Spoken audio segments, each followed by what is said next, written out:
तर काय म्हणता शेगावची पब्लिक, तर मी आलो होतो पुण्यामध्ये. चला तर तुम्हाला दाखवतो शेगावचा पुढा. थोडेसे बॉल सेट करून टाकले.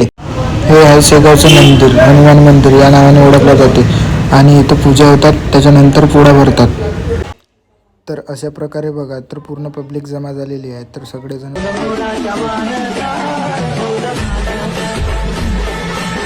समोर आम्हाला माहीत झालं की कोणाच्या तरी अंगात आलेला आहे बाबा म्हणून. तर आम्ही चला तुम्हाला दाखवतो तो बाबा. तर अशा प्रकारे बाबा दिसला. तर ह्या देशी बाबा दिसला मला.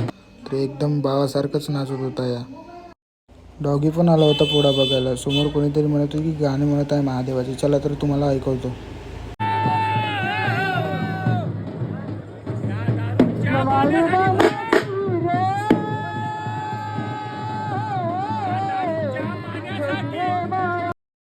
तर कसं वाटलं तुम्हाला दारूचं गाणं? तर आताच येणार गुढी. गुढी आली की पोळा सुटून जात आहे. ठीक आहे, आजच्यासाठी एवढंच. भेटूया पुढच्या ब्लॉगमध्ये. लाईक करा, फॉलो करा. जय हिंद.